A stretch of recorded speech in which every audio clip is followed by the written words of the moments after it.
Jadsaray kaparag iran managling purod balay, inararok iran kapalian, kapamilya, kakaaro, magandang araw po sa ating lahat.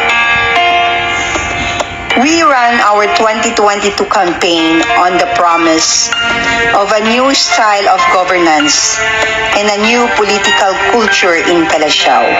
On the 100th day of my term as Mayor of Calasiao, Pangasinan, I am humbly sharing with you a report detailing significant progress made towards my administration's goal of creating a municipality that works for everyone, that is for everyone, contains several concerns, issues, and challenges. When I assume my post as the new mayor of this beloved town, we met a lot of problems to clean up.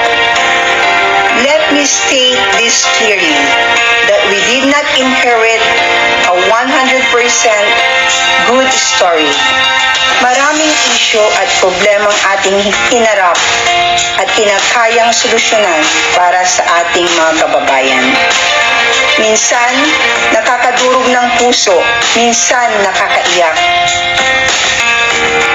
Subalit, ako'y isang ina na nangangakong aalagaan kayong mga anak ko.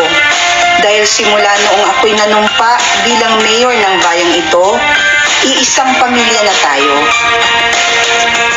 Salamat na lamang at nariyan kayo upang samahan ako sa ating misyon na pagsilbihan kayo ng tama at tapat. Sana po hanggang sa dulo, gaano man kalaki ang problemang ating haharapin, ay kapit lang, walang iwanan. We have to show political will, but with humanitarian consideration and compassion. I am happy to report to you that together we have made significant progress on many priorities in the past 100 days.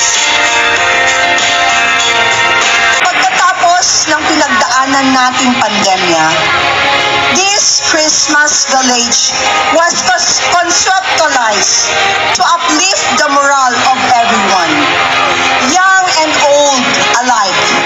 This Christmas village reminds us of family tradition and holiday celebration. Mabuhay ang bayan ng Calasiao. Ramdam na natin ang alaga ng isang Maya Karamat. Palakpakan po natin, Mayor MAMILYN Maya Karamat. Maraming salamat.